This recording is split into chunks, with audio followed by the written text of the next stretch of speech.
সুপ্রিয় দর্শক মণ্ডলী, আসসালামু আলাইকুম। আমি আলমগীর আলম। মানুষের ওষুধমুক্ত জীবনযাপনের জন্য নানান কিছু বলে থাকি, সেগুলোর মধ্যে আপনি কিছু খাবার দাবারের কথা বলি যেগুলো আপনি খেতে পারেন। সেগুলোর মধ্যে আজকে যে সাবজেক্টটা বলবো সেটা হলো কাঁচা আম। এখনকার সিজনে কাঁচা আমটা খাওয়া খুব জরুরি। আমাদের গ্রামের একটা ট্র্যাডিশন ছিল, আমরা কাঁচা আম একটু লাল মরিচ লবণ দিয়ে একটু খেতাম। এটা কিন্তু চমৎকার খাবার, চমৎকার খাবার। এটা কাঁচা আমটা মূলত আপনার অনেক কাজে দেয়। কাঁচা আম আপনার শরীরের ভিতরে প্রথম যে কাজটা করে সেটা হচ্ছে আপনার ডিহাইড্রেশন কমায়। এখন কিন্তু খুব রাস্তায় মোড়ে মোড়ে আপনার বিভিন্ন জুসের দোকান হয়েছে। এই জুসের দোকানে আপনি কাঁচা আমের শরবত, আপনি কাঁচা আমের জুস আপনি খেতে পাবেন। আপনি শুধু ওইখানে কাঁচা আমের সাথে আপনি ওই যে তারা যে কিছু মেডিসিন দেয় স্বাদ বাড়ানোর জন্য, সেটাকে আপনি বারণ করবেন।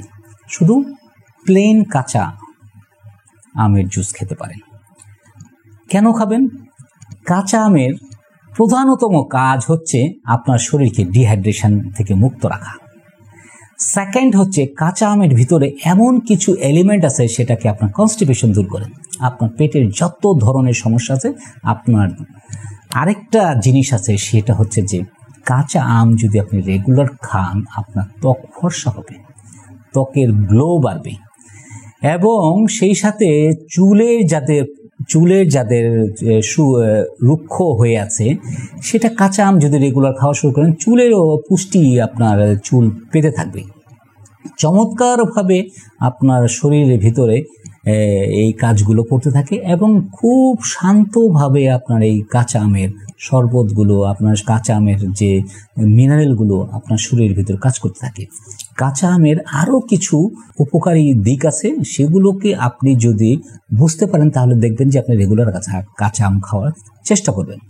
আমাদের কিন্তু গ্রাম বাংলায় সাধারণত আমরা কাঁচা আম কাঁচাভাবেই খেতে পারি, কিন্তু এছাড়া কাঁচা আমের আচার হয়, কাঁচা আমের মোরব্বা হয়, নানান কিছু হয়ে থাকে। সেগুলো এখন ওগুলা নানানভাবে একটু দূষিত হয়ে গেছে। এই কারণ ওগুলোর মধ্যে চিনি দিতে হবে, ওগুলোর মধ্যে আপনার নানানভাবে তেল দিতে হয়। সেগুলো না খেয়ে আপনি যদি কাঁচা আমটা কাঁচাভাবেই খান আপনি, কিন্তু আরেকটা জিনিস আপনি খেতে পারেন, সেটা হলো কাঁচা আমের আমাদের একটা বড় খাওয়ার একটা উপযোগী সময় হচ্ছে যে ডালের সাথে। আমরা ডালের সাথে কাঁচা আম খেতে পছন্দ করি, এটাও আপনার জন্য খুব ভালো। কাঁচা আম আপনার পেটের কষাটা আপনাকে ঠিকঠাক তো করবেই, সেই সাথে আপনার যারা আইবিএস এর রোগী আছেন, পেটে ভুটভাট করতে থাকে সব সময়, তাদের কিন্তু এই কাঁচা আম খেলে আপনার ভালো ফল পাবেন। কাঁচা আমটা আস্তে আস্তে করে আপনি যদি চিবিয়ে খেতে পারেন, সেটা একটা ভালো রেজাল্ট করবে। কিন্তু কাঁচা আম খাওয়ার জন্য আবার আরেকটা জিনিস আছে, যে এই কাঁচা আমটা কখনো বিকেলের পরে খেতে হয় না।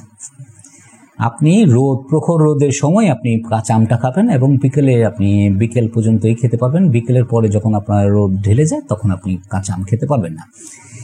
এছাড়া কাঁচা আমের অনেক কিছু উপাদান, অনেক কিছু মিশ্রণে নানান কিছু তৈরি হয়, সেগুলো আপনি খেতে পারেন, কিন্তু সেগুলোর চাইতে আপনার কাঁচা আম কাঁচা অবস্থা খেতে পারলে আপনার জন্য খুবই ভালো। সিজনের মজাটা সিজনে নেওয়া ভালো। কাঁচা আম আপনার জন্য ভালো, এবং এটা ডায়াবেটিকের পেশেন্ট, হাই ব্লাড প্রেশারের পেশেন্ট, সব ধরনের পেশেন্টরাই এটা খেতে পারবেন। কাঁচা আম আপনি চিবিয়ে আপনি খান এবং দেখবেন যে অদ্ভুতভাবে আপনার শরীরে ডিহাইড্রেশন কমে গেছে, আপনার কনস্টিপেশন লাঘব হচ্ছে, আপনার পেটটা ভালো থাকছে, আপনার স্কিনে আস্তে আস্তে দেখবেন যে আপনার গ্লো আসছে, আপনার চুলটা ভালো সতেজ দেখা যাচ্ছে। কাঁচা আম খুব দামি কিছু না, আপনি কাঁচা আম এই সিজনে খেতে পারেন। সিজনে খাওয়া ভালো, সেই জন্য আপনাকে বলবো যে এই সিজনে আপনি কাঁচা আম খান। দর্শক মণ্ডলী, ভালো থাকবেন, সুস্থ থাকবেন। যারা আমার এই ভিডিওটাকে পছন্দ করবেন তারা শেয়ার করবেন আপনার আত্মীয় স্বজনের মধ্যে ছড়িয়ে দেওয়ার জন্য। আমরা একটা সুস্বাস্থ্যের জন্য একটা ওষুধমুক্ত জীবনযাপন করার একটা আন্দোলনে আছি, সেটাকে আপনারা সামিল হবেন, সেটাই আমি কামনা করি। ধন্যবাদ।